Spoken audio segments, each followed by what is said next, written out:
Hello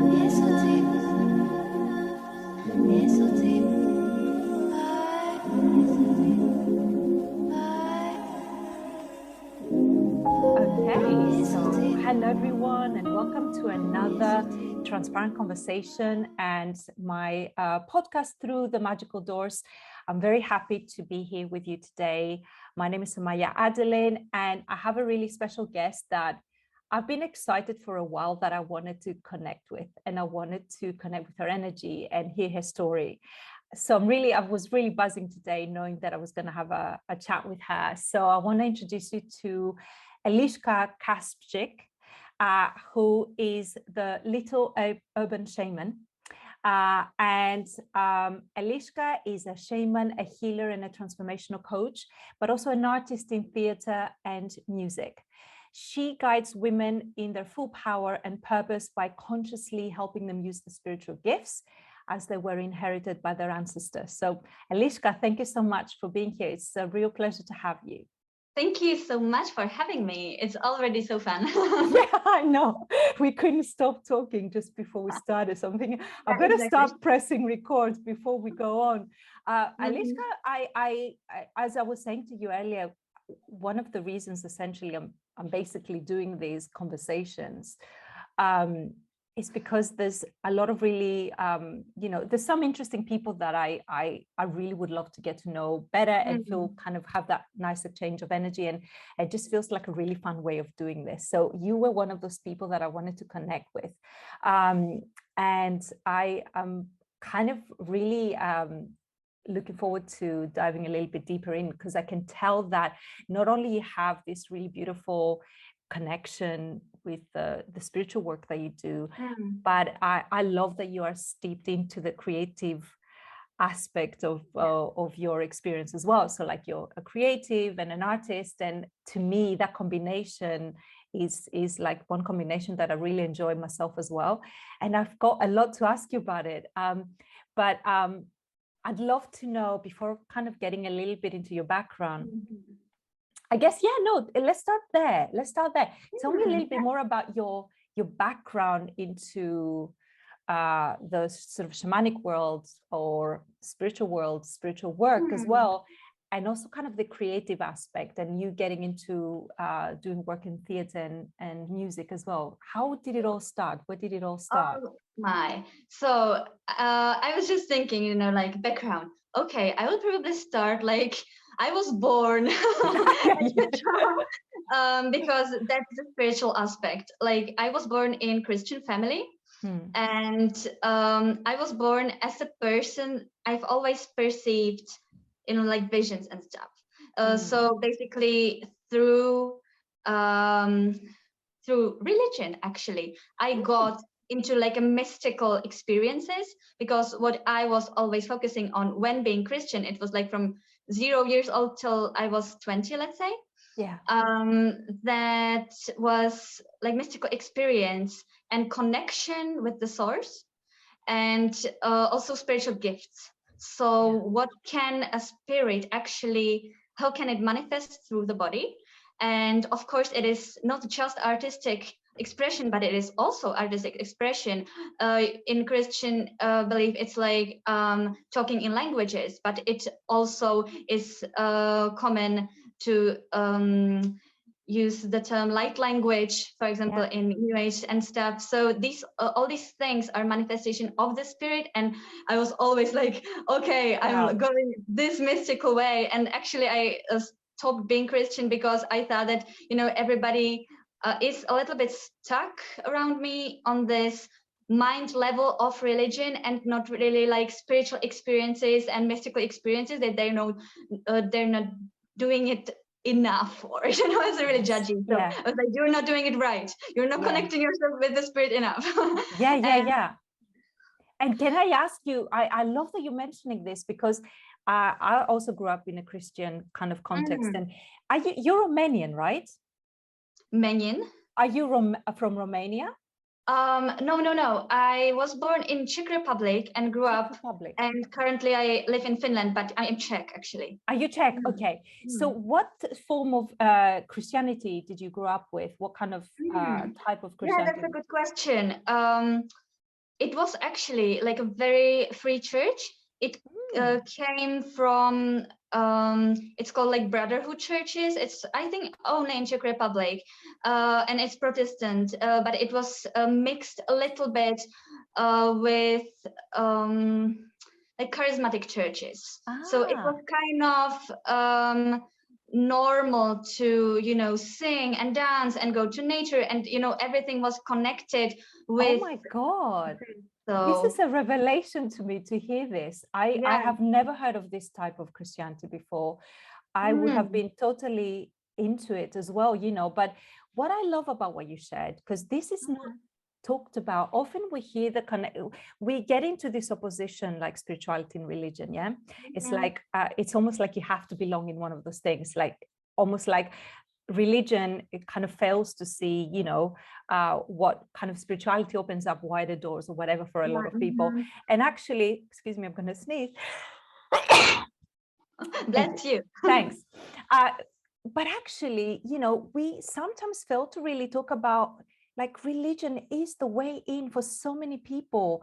And it's almost like we throw the baby out with the bathwater when we get into expansion into like different aspects of spirituality, and we find it a little bit too like where it can be a little bit too condescending on religion, because we feel like we have a way into like other forms of spirituality that can be a little bit more kind of open-minded, as opposed to like kind of sectarian and kind of really like very specific. I love that you're talking about this, and that actually was such a positive experience, because it was a really positive experience for me when I was a kid, until it wasn't.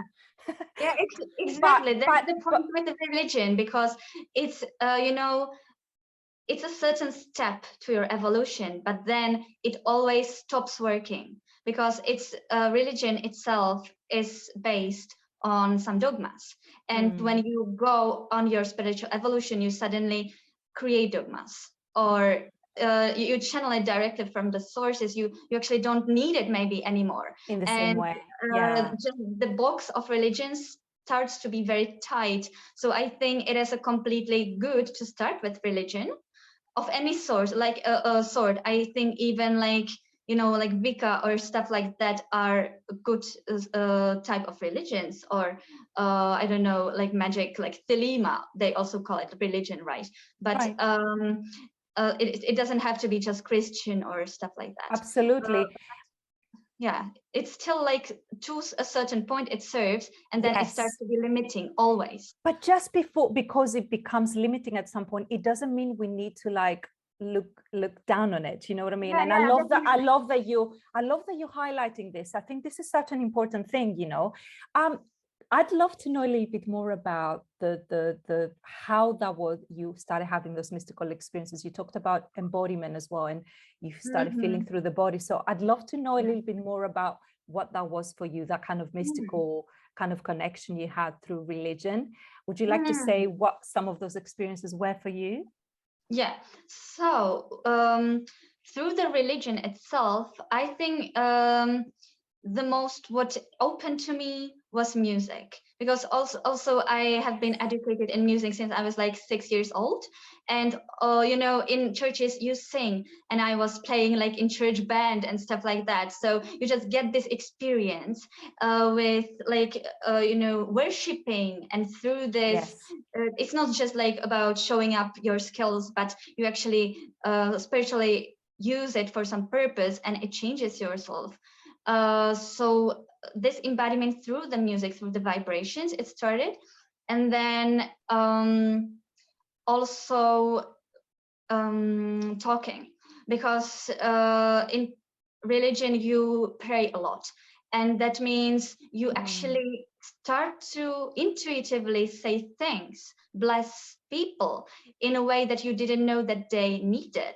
You just know exactly what to say, because you learn to be this you know, stream of consciousness that channels, you know, that source, and that is healing itself. So if you really go with prayer so deep, then you can actually start to heal people with your words, and you say words that you don't even know that these people need it. And this is so powerful. So this is what I also learned, or it opened when I was about like 16, 17. This started a Wow. lot.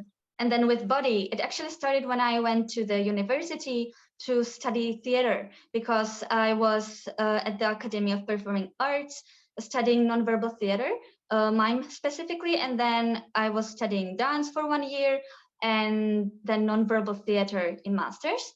And through that, I actually use these, you know, like spiritual mind that I have been raised in for like 20 years. And to create, I always like channels this sort of mind, like direct channel of the source through the body, through everything I was doing. So basically the movement itself, I started a lot at the university. And before, you know, I was doing a lot of sports and martial arts and stuff like that. And that was actually also one thing why I stopped being Christian, because I felt a lot that they do not use properly their energy in the body. And then when I sit like 3 hours in the church, then actually I have less energy than before, because I have a lot of information, but body-wise, I have less energy. And I thought, you know, that's not spiritual, because you should be filled with the spirit, you know, shake yourself and dance and stuff. And that's a lot in charismatic churches, but our church was like, you know, not that advanced in that. So I was also, you know, it was just normal to just sit and use only your voice or stuff like that. So this body embodiment came definitely from my studies.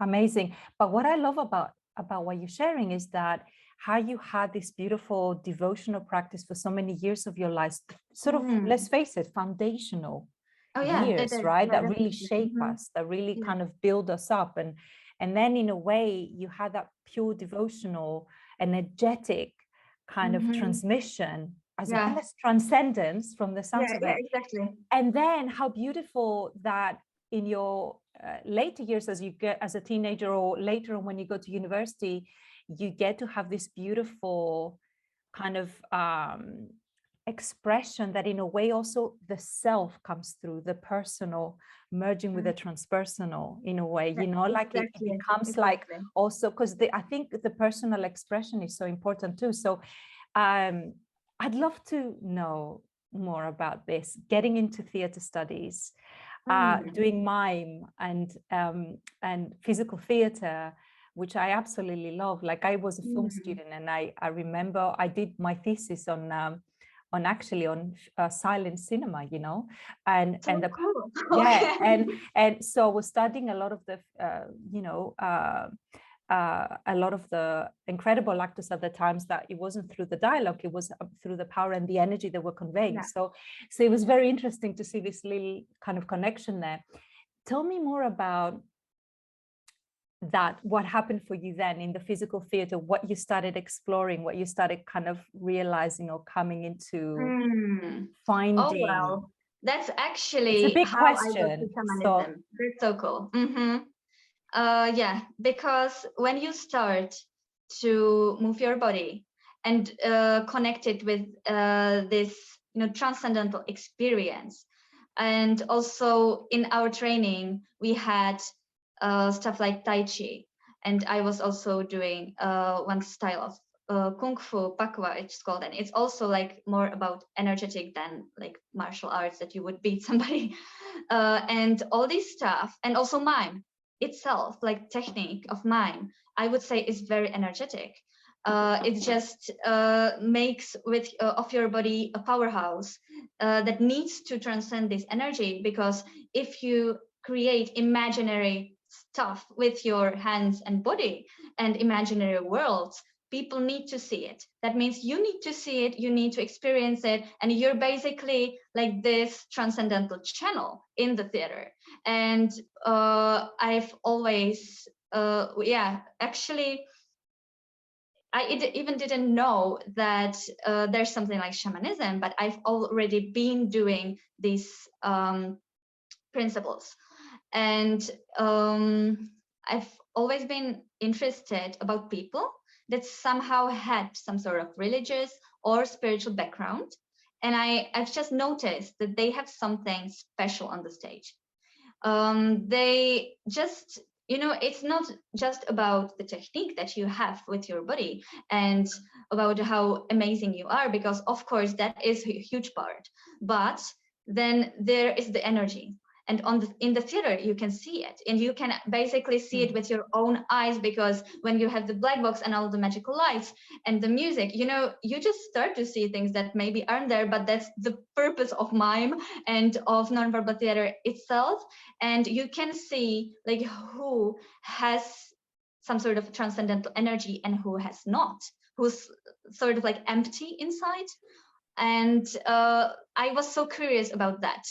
And I couldn't even, speak about too many people or with too many people about this, because they would be like, what are you talking about? Like, I'm a super good mime and everything, and you're just seeing things that aren't there. And but I was speaking about that with my husband and with one other friend, that we decided to cooperate together, because my husband was actually my classmate. He was just like 1 year older than me. He's actually 4 years older than me, but at school he was like 1 year higher.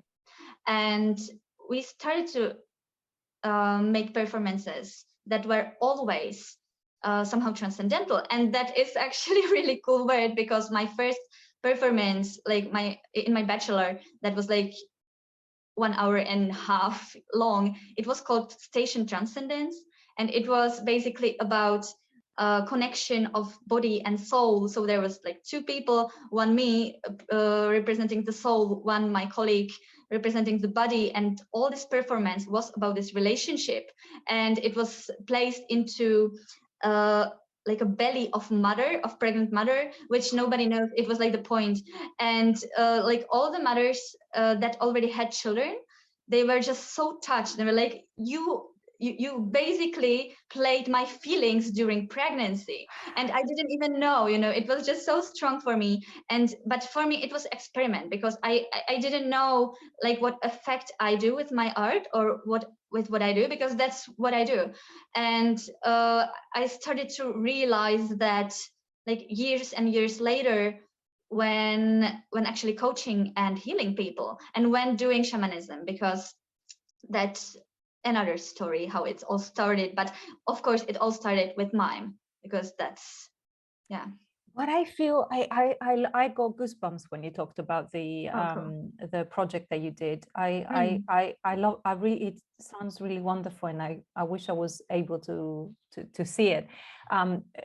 What I feel from what you were describing is it's almost like that sort of early connection with religion, and and it does sound like the best form of Christianity I've heard. Like, I grew up in Orthodox, which is kind of like the Joy Division. I feel like of the Joy Division is like a kind of quite depressing band in a way, really amazing band, but like quite like, it conjures some of the lower vibrations, and but in a way it never really managed to elevate them, to transcend them, for me personally. And what I love about what you're describing is that the early life and the connection with church and the transcendence that happened there was that, in a way, it was the time of transmission, receiving transmission, transcending. And then the mime work and the theater work was about really grounding it back in and channeling it through to people, True. That's what I feel, the way you describe this. It feels like, and also how you were receiving it, it's almost like, in a way, it's your gift back. Yeah, exactly. Well, I didn't even realize that, but yes, it is exactly this way. Like, thanks for verbalizing it for me.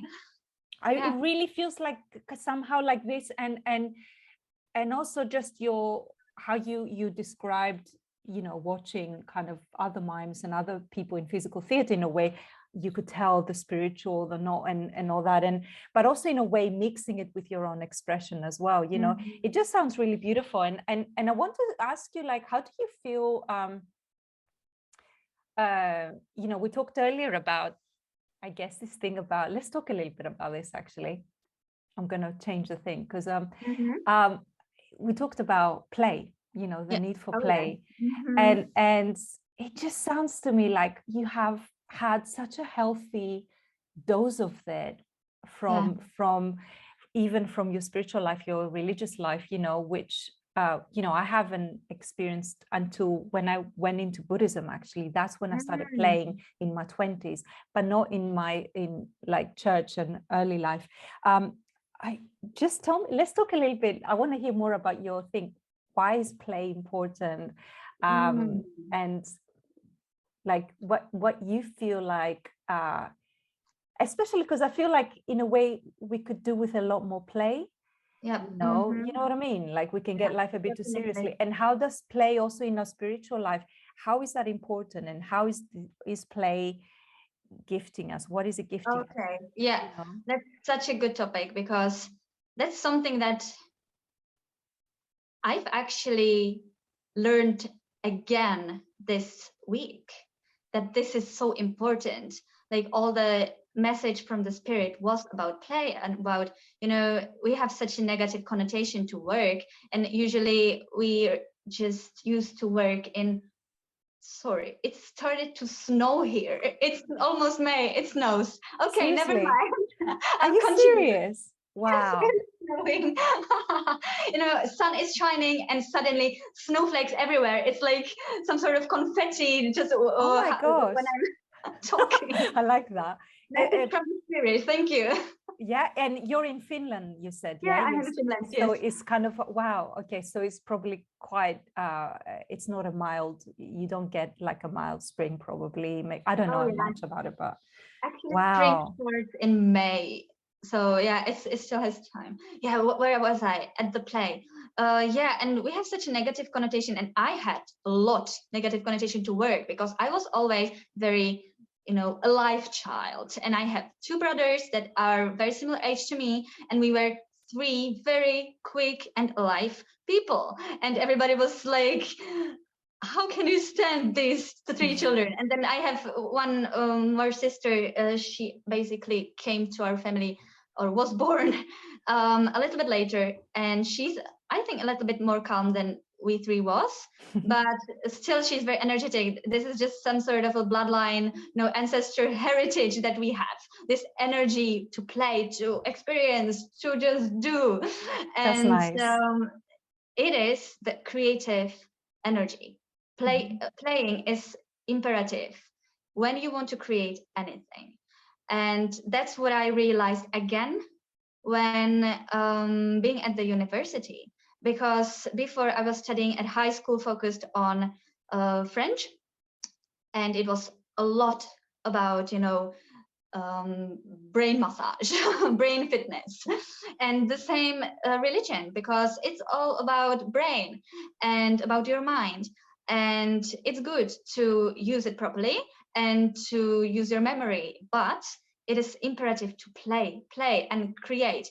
And so that's why I actually didn't go to study, I don't know, like translation from French to Czech, or but I just wanted to be a creative artist, because I needed that energy. Because when I start to play, when I start to create, when I start to actually just think about playing, then suddenly my energy, like, let's say it was like energy ball inside of my belly, it starts to erupt and it's everywhere.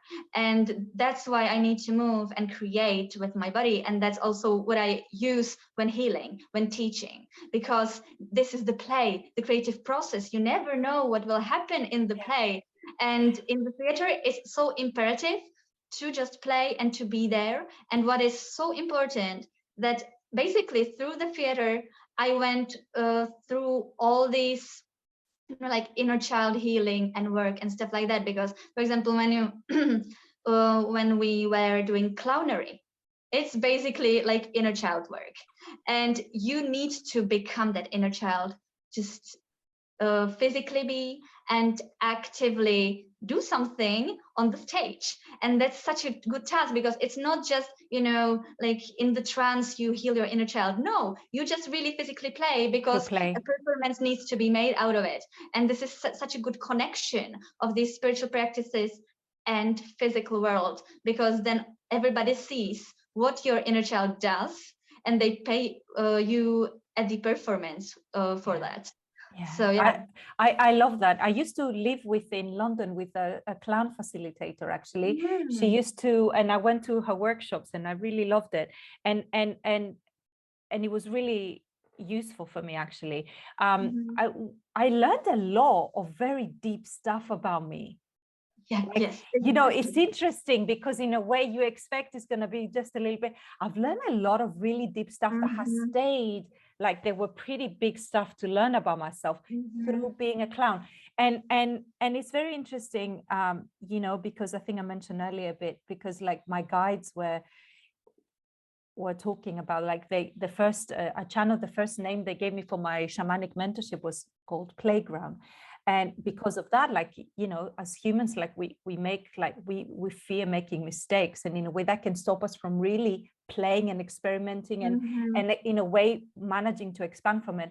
And also another thing also, like how, like even the thing, one of the things that came once, like in a way how anarchy, it's in the spirit world, is just play. It's not even like, it's not even like, it's on the 3D level. It's funny how we have these societal norms and how things need to be proper and for things to flourish and function. But actually in the spirit world, that does not apply, you know, and in a way creates a bit of a limitation as well. I really love that, and I really would love to see more of that kind of happening for people, and people giving permission to themselves. How do you feel the creative work is? How are you still practicing, doing your physical theater? Is it stuff that you do and you perform? And yeah, it's actually something. It has like the whole genesis, like from when I started to where I am now, and I think till now I'm just at the beginning of another cycle in my creative process, and also performative, because it changed during the pandemics. Of course, there was a pause for like 2 years, and yeah, and currently I am part of a mime company that we have built here in Finland. It's under a dance company, and they just adopted us as mimes.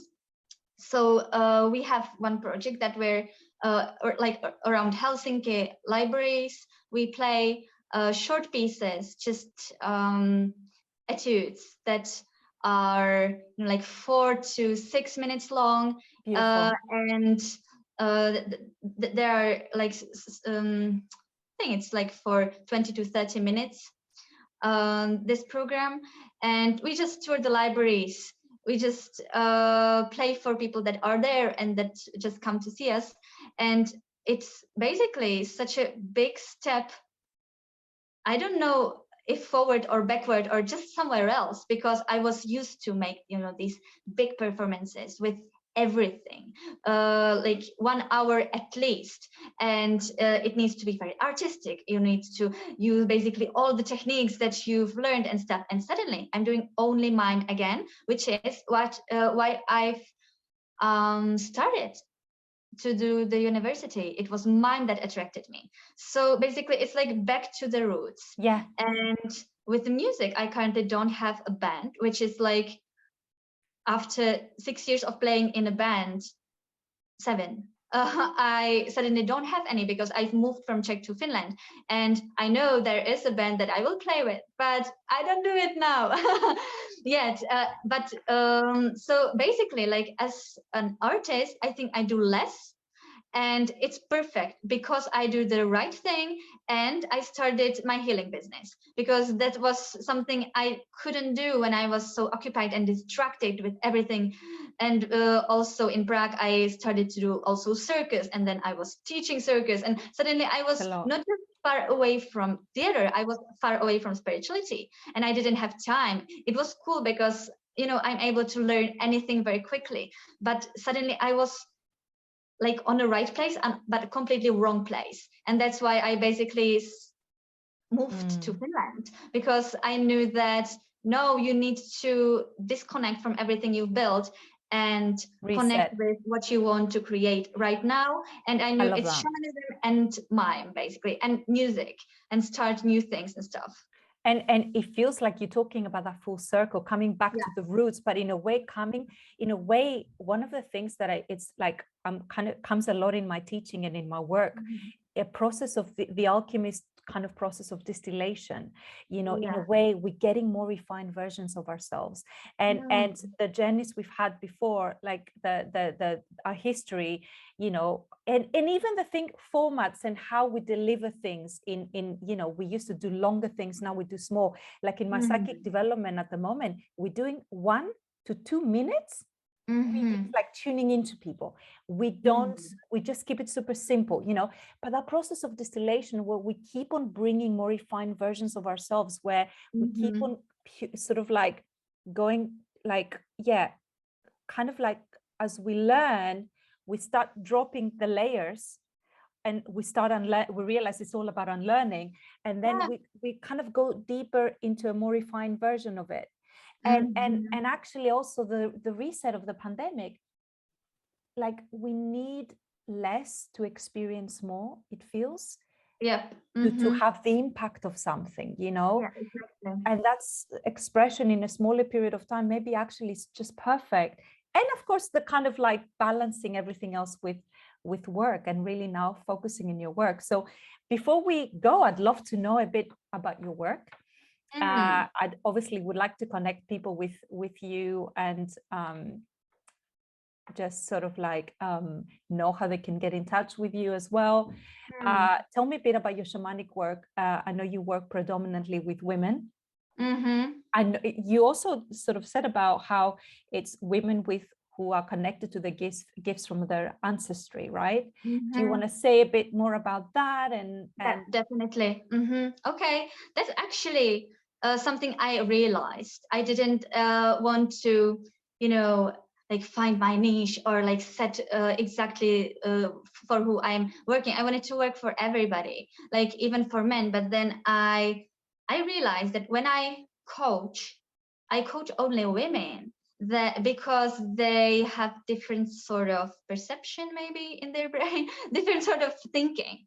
And it's not that I couldn't work with men, but I think that these men that would come to me to be taught or for like long-term work, because of course when I also have offer like energetic cleaning and shamanic healing, stuff like that, it can be anybody. But the coaching and the transformation itself, like long-term guiding people in their evolution, it's usually women. And I think it's because of the female energy they carry in themselves, that is directly connected to the Mother Earth, to the spirit, and they just experiences things that people in male bodies don't experience.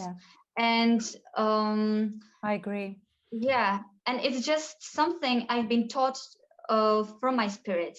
And really there was a huge emphasis on, you work with these women, and these women, all my clients were advanced in spirituality.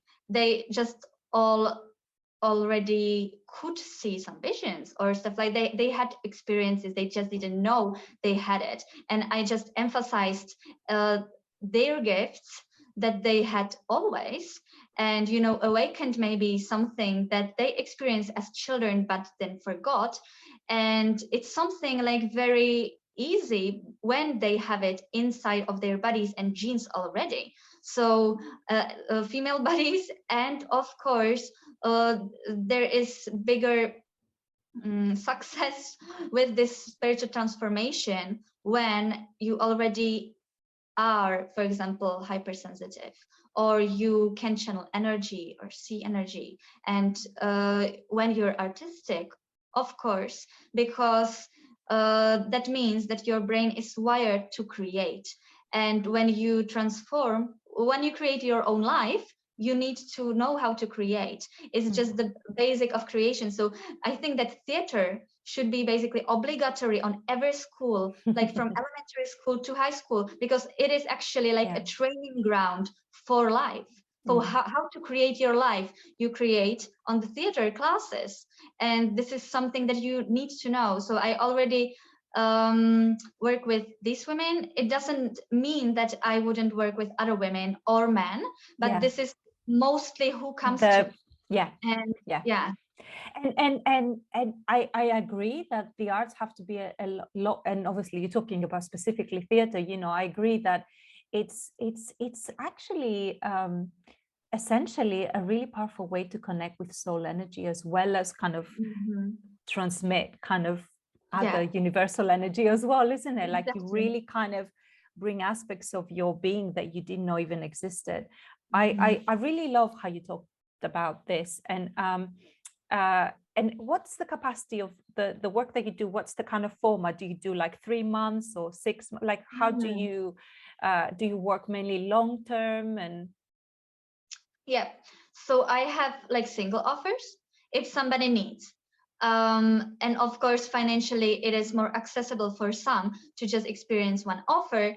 And then when I know that that person will not work with me for like more months, then I at least give them tools what to do during that transitional period.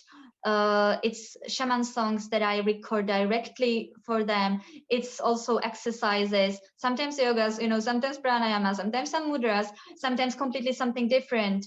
And because I have so many exercises also from, you know, martial arts and art and physical theater. So it's always different.